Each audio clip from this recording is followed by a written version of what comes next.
Hello everyone. तो आज हम क्वाड्रेटिक पोलिनोमियल के जीरोज और कोफिशिएंट्स के बीच का रिलेशनशिप देखेंगे, ठीक है। यानी कि relationship between zeros and coefficients of a quadratic polynomial, ठीक है। तो क्वाड्रेटिक पोलिनोमियल किसको बोलते हैं? तो वैसा पोलिनोमियल जिसका डिग्री 2 हो, यानी कि वेरिएबल का हाईएस्ट पावर 2 हो, उसको हम क्वाड्रेटिक पोलिनोमियल बोलते हैं।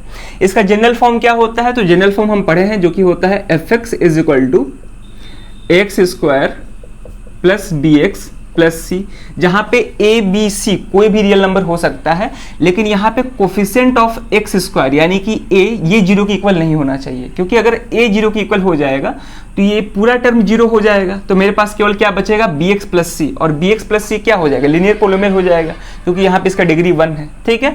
तो एफ एक्स इक्वल टू यहाँ पे पी एक्स भी हो सकता है, जी एक्स कुछ भी हो सकता है, ठीक है ना। ये एक रिप्रेजेंटेशन है, और यहाँ पे ब्रैकेट में वही वेरिएबल यूज करेंगे जो पोलिनोमियल में यूज किए हैं। तो पोलिनोमियल में हम एक्स यूज किए हैं तो यहाँ भी एक्स होगा, अगर वाई यूज करते तो यहाँ भी वाई होता, ठीक है। अब ध्यान से देखेंगे, तो f x equal to x square plus b x plus c, जहां पे ए जीरो के इक्वल नहीं होना चाहिए, जीरो के अलावा कोई भी रियल नंबर हो सकता है, लेकिन बी और सी ये जीरो हो सकता है, ठीक है। ये सारा हम चीज पढ़े हुए हैं। अब बात करते हैं कोफिशिएंट। कोफिशिएंट क्या होता है? तो वेरिएबल के साथ जो कांस्टेंट मल्टीप्लाइड होता है ना, यानी कि जो रियल नंबर मल्टीप्लाइड होता है, उसी को हम कोफिशिएंट बोलते हैं। जैसे फॉर एग्जांपल अगर हम बोलते हैं कि इस टर्म का कोफिशिएंट क्या होगा, यानी कि एक्स स्क्वायर का कोफिशिएंट क्या होगा, तो यहाँ पे ए होगा। एक्स की पावर 1 का कोफिशिएंट क्या होगा? बी। और यहाँ पे सी जो है, सी को हम सी इंटू 1 लिख सकते हैं, और 1 के जगह पे हम x के पावर 0 भी लिख सकते हैं। क्लियर है? अब ध्यान से देखेंगे यहाँ पे, क्योंकि किसी भी चीज का पावर 0 1 ही होता है, तो ये c को हम क्या बोल सकते हैं? कोफिशिएंट ऑफ x के पावर 0 बोल सकते हैं, ठीक है ना। c को क्या बोल सकते हैं? कोफिशिएंट ऑफ x के पावर 0 बोल सकते हैं, या फिर इसको हम सिंपली कांस्टेंट टर्म भी बोल सकते हैं, ठीक है। तो कोफिशिएंट का मतलब होता है वेरिएबल के साथ जो कांस्टेंट मल्टीप्लाइड होता है, यानी कि जो रियल नंबर मल्टीप्लाइड होता है, उसी को हम कोफिशिएंट्स बोलते हैं, ठीक है। चलिए फिर अब हम बात करते हैं जीरोज। जीरोज किसको बोलते हैं? तो इसके पिछले वाले वीडियो में ही जीरो ऑफ पोलिनोमियल हम बताए थे क्या होता है। तो जीरो वेरिएबल का वो वैल्यू होता है जिसको हम पोलिनोमियल में सब्स्टिट्यूट करते हैं, तो पूरा पोलिनोमियल जीरो के इक्वल हो जाए, उसी को हम क्या बोलते हैं? जीरोज बोलते हैं, ठीक है। जीरोज को हम डिटेल में वीडियो बनाया है, इसके पिछले वाली वीडियो जाके देख सकते हैं, ठीक है। तो वो जीरोज होता है। अब किसी भी पोलिनोमियल के कितने जीरोज होते हैं? तो किसी भी पोलिनोमियल के का जितना डिग्री होता है उतने ही जीरोस होते हैं। जैसे फॉर एग्जांपल लीनियर पोलिनोमियल का बात करें तो उसका डिग्री क्या होता है? 1 होता है, तो उसके टोटल नंबर ऑफ जीरोस कितने होंगे? 1 ही होंगे। क्वाड्रेटिक पोलिनोमियल का बात करें तो इसके डिग्री 2 होता है, तो इसके टोटल नंबर ऑफ जीरोस भी कितने होंगे? 2 ही होंगे। क्यूबिक पोलिनोमियल के 3 जीरोस होंगे, क्योंकि उसके डिग्री 3 होता है। तो जितना डिग्री होता है किसी भी पोलिनोमियल का, उतने ही टोटल नंबर ऑफ जीरोस होते हैं। क्लियर है? अब ध्यान से देखेंगे यहाँ पे, तो ये एक क्वाड्रेटिक पोलिनोमियल है, तो इसके 2 जीरोज होंगे, एग्जैक्टली 2 होंगे, ना ही 2 से ज्यादा होगा ना ही 2 से कम होगा। तो उन दोनों जीरोज को हम अल्फा और बीटा से रिप्रेजेंट कर रहे हैं, क्योंकि यहाँ पे हम जनरल फॉर्म लिए हैं क्वाड्रेटिक पोलिनोमियल का, तो जो जीरोज है उसका भी हम जनरल फॉर्म ले रहे हैं, जिसको हम अल्फा और बीटा से रिप्रेजेंट कर रहे हैं। अल्फा बीटा कुछ नहीं है, केवल ये साइन ऑफ रिप्रेजेंटेशन है और कुछ नहीं है, ठीक है। तो अल्फा और बीटा इन दो, मतलब इन पोलिनोमियल का 2 जीरोज हुआ, ठीक है। क्वाड्रेटिक पोलिनोमियल का 2 जीरोज हुआ। अब बात करते हैं कि क्वाड्रेटिक पोलिनोमियल का जीरोस कैसे फाइंड करते हैं, ठीक है। लीनियर पोलिनोमियल का जीरो फाइंड करना तो काफी आसान होता है। पोलिनोमियल को हम जीरो से इक्वेट कर देते हैं, वहां से हमको डायरेक्टली वेरिएबल का वैल्यू मिल जाता है, जो कि जीरो कहलाता है, ठीक है, क्योंकि एक ही जीरो होता है। लेकिन इसके 2 जीरोस होते हैं और यहाँ पे स्क्वायर भी है, तो इसको सॉल्व करना थोड़ा सा डिफिकल्ट होता है। तो क्या करते हैं कि क्वाड्रेटिक पोलिनोमियल के जीरोस फाइंड करने के 2 मेथड होते हैं। पहला होता है जो हम क्लास 9th में भी पढ़े हैं, पहला मेथड होता है स्प्लिटिंग द मिडिल टर्म, ठीक है। और दूसरा जो मेथड होता है वो होता है क्वाड्रेटिक फॉर्मूला, ठीक है। क्वाड्रेटिक फॉर्मूला जिसको हम श्रीधराचार्य रूल भी बोलते हैं, ठीक है, श्रीधराचार्य रूल भी बोलते हैं। तो क्वाड्रेटिक फॉर्मूला को ही हम श्रीधराचार्य रूल बोलते हैं। तो ये जो दोनों मेथड है हम क्लास 9th में पढ़े हुए हैं, ठीक है। Splitting the middle term method और दूसरा होता है क्वाड्रेटिक फॉर्मूला। तो स्प्लिटिंग द मिडिल टर्म में हम क्या करते हैं, उसमें हम मिडिल टर्म को यानी कि x वाले टर्म को हम 2 पार्ट में ब्रेक करते हैं, फिर उसको फैक्टराइज करते हैं, तो हमको 2 लीनियर पोलिनोमियल्स के प्रोडक्ट मिलते हैं। फर्दर सॉल्व करते हैं तो वहां से हमको वेरिएबल का वैल्यू यानी कि जीरोस मिल जाते हैं दोनों, ठीक है। तो फिर इससे रिवाइज कर लेंगे, जब हम क्वेश्चंस को सॉल्व करेंगे ना, तो दोनों मेथड को हम अच्छे से और अच्छे से रिवाइज कर लेंगे, ठीक है। स्प्लिटिंग द मिडिल टर्म क्या होता है, क्वाड्रेटिक फॉर्मूला क्या होता है, अच्छे से रिवाइज कर लेंगे, उसका चिंता मत करिए आप लोग, ठीक है। तो स्प्लिटिंग द मिडिल टर्म में हम मिडिल टर्म को स्प्लिट करते हैं। अब क्वाड्रेटिक फॉर्मूला में क्या होता है कि उसमें हम डायरेक्ट फॉर्मूला का यूज करके दोनों जीरोस को फाइंड करते हैं। डायरेक्ट फॉर्मूला होता है जिनका यूज करके हम डायरेक्ट दोनों जीरोस फाइंड कर लेते हैं, ठीक है।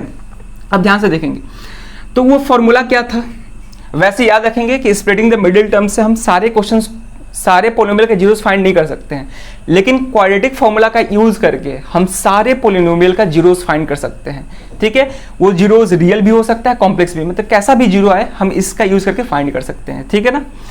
अब ध्यान से देखेंगे तो क्वाड्रेटिक फॉर्मूला क्या होता है, तो हम पढ़े हुए हैं क्वाड्रेटिक फॉर्मूला होता है माइनस बी, दो फॉर्मूला होता है, पहला होता है minus b plus square root of b square minus 4ac divide by 2 है, और दूसरा जो फॉर्मूला होता है वो होता है minus b minus square root of b square minus 4ac divide by 2 है, ठीक है। तो इन दोनों फॉर्मूला का यूज करके हम दोनों जीरोस को आसानी से फाइंड कर सकते हैं, ठीक है। तो अगर ये दोनों फॉर्मूला जो है, एक ही फॉर्मूला याद रखने की जरूरत है, केवल देख पा रहे होंगे ये दोनों फॉर्मूला सेम है, केवल डिफरेंस कहाँ का है, तो यहाँ पे प्लस है, यहाँ पे माइनस है, केवल प्लस माइनस का डिफरेंस है। तो अगर हम इसको कंबाइंड फॉर्म में लिखे तो इसको हम लिख सकते हैं माइनस बी प्लस माइनस, ठीक है, plus minus square root of b square minus 4ac divided by 2 है, ठीक है। क्योंकि ये सारा फॉर्मूला जो है, मतलब दोनों जो फॉर्मूला है वो सेम है, केवल डिफरेंस यहाँ पे प्लस माइनस का है, ठीक है, हर जगह सेम है। तो कंबाइंड फॉर्म में हम ऐसे भी ले सकते हैं। तो इस क्वाड्रेटिक फॉर्मूला का यूज करके हम रियल जीरोस भी फाइंड कर सकते हैं, कॉम्प्लेक्स जीरोस भी फाइंड कर सकते हैं। कॉम्प्लेक्स नंबर किसको बोलते हैं बताए थे, दो तरह के नंबर होते हैं, रियल नंबर्स और कॉम्प्लेक्स नंबर। तो स्क्वायर रूट के अंदर अगर कोई निगेटिव नंबर है, जैसे कि -5 हुआ, -3 हुआ, तो स्क्वायर रूट के अंदर अगर निगेटिव नंबर्स हैं तो उसको हम कॉम्प्लेक्स नंबर्स बोलते हैं, ठीक है। तो उस पर ये हायर क्लासेस में पढ़ना है कॉम्प्लेक्स नंबर, इमेजिनरी नंबर्स, लेकिन फिर भी बता दिए। तो ये दो फॉर्मूला का यूज करके हम जीरोस फाइंड करते हैं। तो अगर हम मान लेते हैं कि एक जीरो को अल्फा से रिप्रेजेंट कर रहे हैं और दूसरा जीरो को हम बीटा से रिप्रेजेंट कर रहे हैं, ठीक है।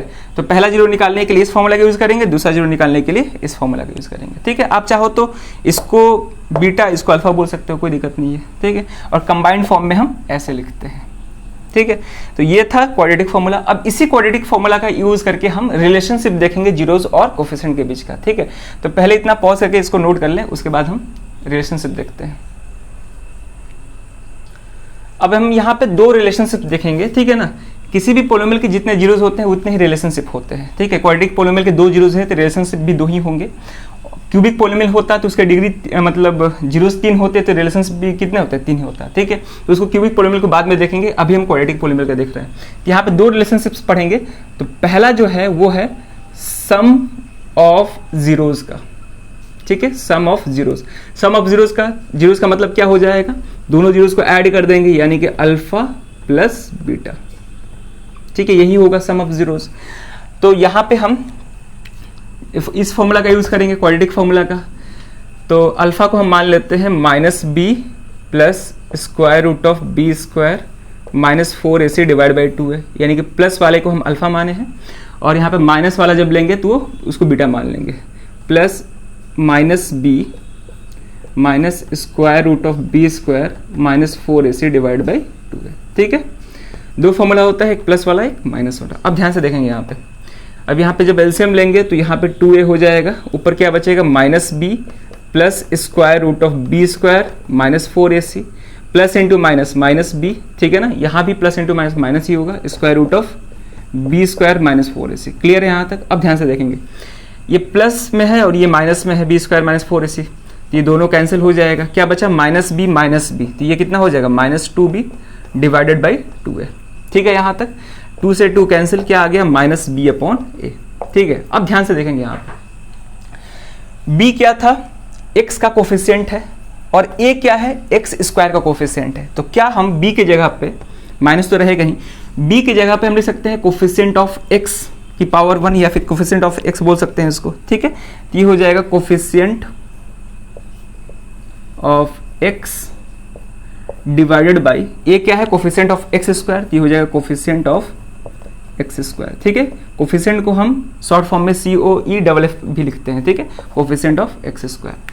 तो यहां से हम बोल सकते हैं कि जो सम ऑफ जीरोस होता है वो माइनस बी अपॉन ए के इक्वल होता है, यानी कि minus coefficient of x divide by coefficient of x square.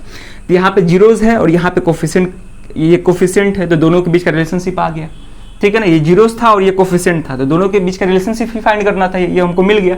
तो पहला रिलेशनशिप था सम ऑफ जीरोस का, जो कि माइनस बी अपॉन ए के इक्वल है, यानी कि minus coefficient of x divide by coefficient of x square, ठीक है। ये पहला रिलेशनशिप है। अब दूसरा देखेंगे प्रोडक्ट ऑफ जीरोस का, और ये जो रिलेशनशिप है जब हम क्वेश्चंस को सॉल्व करेंगे तो और अच्छे से फिल हो पाएगा कि ये आखिर क्या है, ठीक है ना। अब दूसरा दूसरा रिलेशनशिप देखेंगे प्रोडक्ट ऑफ जीरोस का। तो पहले इतना पॉज करके नोट कर ले। अब जो दूसरा रिलेशनशिप है वो है प्रोडक्ट ऑफ जीरोस का, ठीक है ना, प्रोडक्ट ऑफ जीरोस, ठीक है। प्रोडक्ट ऑफ जीरोस का मतलब हो जाएगा अल्फा इंटू बीटा, ठीक है। तो अब दोनों को मल्टीप्लाई करेंगे तो देखते हैं क्या होता है। तो अल्फा को मान लेते हैं हम प्लस वाला लेते हैं और बीटा वाले को माइनस वाला लेते हैं। तो यहाँ पे हो जाएगा minus b plus square root of b square minus 4ac divided by 2a, ठीक है, इनटू एक माइनस वाला ले लेंगे, यानी कि minus b minus square root of b square minus 4ac divide by 2a, ठीक है।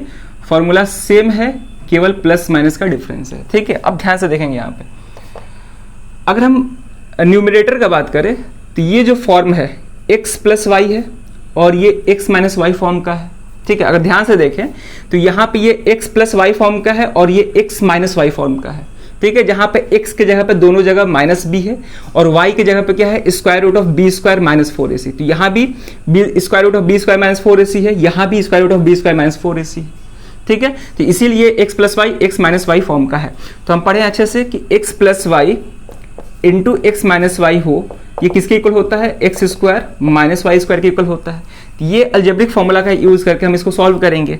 तो एक्स स्क्वायर का मतलब क्या हो जाएगा, माइनस बी का स्क्वायर, ठीक है, माइनस वाई स्क्वायर का मतलब हो जाएगा square root of b square minus 4ac इस पूरे का होल स्क्वायर डिवाइड बाई, अब 2a इंटू 2a क्या हो जाएगा, 4a स्क्वायर हो जाएगा, 2 into 2 4a into a square हो जाएगा, ठीक है। अब इसको फर्दर सॉल्व करते हैं। अब देखेंगे ध्यान से, माइनस बी का होल स्क्वायर है तो माइनस का स्क्वायर तो पॉजिटिव होता है, प्लस होता है, और बी का स्क्वायर बी स्क्वायर हो जाएगा माइनस, यहाँ पे स्क्वायर रूट का स्क्वायर है तो स्क्वायर रूट का जब स्क्वायर करते हैं तो स्क्वायर रूट और स्क्वायर एक दूसरे को कैंसिल कर देता है, तो केवल क्या बचेगा, b square minus 4ac, square root हट जाएगा और स्क्वायर भी हट जाएगा, केवल बचेगा b square minus 4ac divided by 4a square. Clear है। इसको फर्दर सॉल्व करेंगे तो ये हो जाएगा बी स्क्वायर माइनस दोनों से मल्टीप्लाई होगा तो minus into plus minus b square और minus into minus plus 4ac हो जाएगा, ठीक है, divided by 4a square. Clear है यहाँ तक। तो plus b square minus b square ये कैंसिल हो गया, बच गया 4ac divided by 4a square. Clear है। तो पहले इतना पॉज करके नोट कर लें या फिर हम यहाँ तक कर लेते हैं, ठीक है ना, यहाँ पे हो जाएगा। तो यहाँ पे कैंसिल करेंगे तो 4 से 4 कैंसिल, यहाँ पे 2a है, a स्क्वायर का मतलब 2a होगा, तो एक a से एक a कैंसिल हो जाएगा तो बचेगा c अपॉन a, ठीक है। तो प्रोडक्ट ऑफ जीरोस क्या आया, c अपॉन a के इक्वल आया, ठीक है। यहाँ पे जीरोस था, ये कोफिशिएंट है, तो यहाँ भी हमको रिलेशनशिप मिल गया जीरोस और कोफिशिएंट के बीच का। अब ध्यान से देखें, जो भी हम जनरल फॉर्म लिए थे उसमें c क्या है, कांस्टेंट टर्म है, a क्या है, कोफिशिएंट ऑफ एक्स स्क्वायर है, तो हम लिख सकते हैं constant term divided by coefficient of x square, ठीक है। यहाँ पे माइनस नहीं है, पहला रिलेशनशिप में यानी कि सम ऑफ जीरोस में माइनस था, माइनस बी अपॉन ए था, यहाँ पे क्या है सी अपॉन ए, यानी कि पॉजिटिव में सी अपॉन ए। सी क्या था, कांस्टेंट टर्म, और ए क्या है, कोफिशिएंट ऑफ एक्स स्क्वायर। याद करना भी आसान है, दोनों ही रिलेशनशिप में जो डिनोमिनेटर है वो ए है और न्यूमरेटर में क्या है, ए को छोड़ के, यानी कि बी और सी है। पहला वाले में माइनस है, दूसरा वाले में पॉजिटिव है, प्लस है, ठीक है। तो ये था प्रोडक्ट ऑफ जीरोस का। तो पहले इतना पॉज करके नोट कर लें। तो यहाँ पे हम दो रिलेशनशिप देखें और दो ही रिलेशनशिप होता है क्वाड्रेटिक पोलिनोमियल के लिए। तो पहला जो रिलेशनशिप देखे थे वो क्या था, सम ऑफ जीरोस का, सम ऑफ जीरोस यानी अल्फा प्लस बीटा, ठीक है।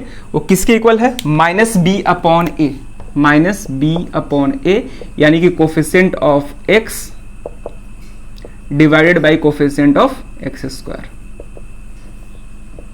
ठीक है। यहाँ पे माइनस साइन होगा, हम इसी से याद रखते हैं, माइनस बी अपॉन ए से, ठीक है, आसान है। अब जो दूसरा है रिलेशन वो है प्रोडक्ट ऑफ जीरोस का, प्रोडक्ट ऑफ जीरोज यानी कि अल्फा इंटू बीटा, वो किसके इक्वल आ रहा था, C अपॉन ए, यानी कि constant term upon coefficient of x square, constant term divided by coefficient of x square, ठीक है, यानी कि C अपॉन ए के इक्वल आ रहा था, ठीक है। तो यहाँ पर हम देख पा रहे हैं कि डिनोमिनेटर में कोफिशिएंट ऑफ एक्स स्क्वायर ही है, यानी कि a है, और न्यूमरेटर में a को छोड़ के, यानी कि कोफिशिएंट ऑफ एक्स स्क्वायर को छोड़ के, यानी कि इस टर्म को छोड़ के जो भी टर्म है, यानी कि b और c, उसका हम कोफिशिएंट लिए हैं, ठीक है। तो ऊपर क्या हो जाएगा, b और एक जगह c हो जाएगा, ठीक है, लेकिन डिनोमिनेटर में दोनों सेम ही है, a ही है। तो ये दो रिलेशनशिप था क्वाड्रेटिक पोलिनोमियल के लिए। जब हम क्यूबिक का रिलेशनशिप देखेंगे, अभी हम क्यूबिक का नहीं देखेंगे, इसके बाद हम क्वेश्चंस को सॉल्व करेंगे इस पे बेस्ड, उसके बाद हम क्यूबिक पोलिनोमियल के जीरोस और कोफिशिएंट के बीच का रिलेशनशिप देखेंगे, ठीक है ना। तो वहां पे हम 3 रिलेशनशिप देखेंगे, जितने जीरोस होते हैं उतने रिलेशनशिप होते हैं।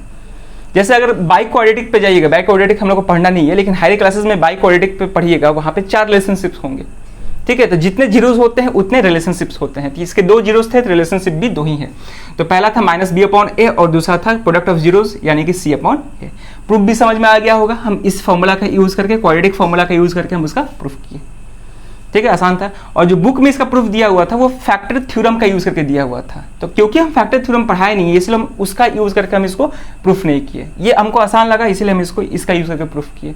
फैक्टर थ्योरम हालांकि आगे हम पढ़ेंगे, आगे देखेंगे फैक्टर थ्योरम क्या होता है, उस पर बेस्ट क्वेश्चंस भी सॉल्व करेंगे, लेकिन अभी फिलहाल में हम नहीं पढ़ाए थे, इसलिए उसका यूज करके हम इसको प्रूफ नहीं किए। हम इस डायरेक्ट फॉर्मूला का यूज करके, क्योंकि आप क्लास 9th में ये पढ़े हुए हैं क्वाड्रेटिक फॉर्मूला, इसलिए हम इसका यूज करके इसको प्रूफ किए, ठीक है। प्रूफ इंपॉर्टेंट नहीं है, कभी भी एग्जाम में प्रूफ नहीं पूछेगा, केवल रिलेशंस याद होने चाहिए, वो तो हम बता दिए ऐसे जनरली कि कैसे ये प्रूफ करते हैं, ठीक है। तो चलिए फिर इस वीडियो में इतना ही रखते हैं। होप कि ये सारा बात समझ में आया होगा, और कहीं भी कोई दिक्कत है जरूर आप उसको कमेंट करें।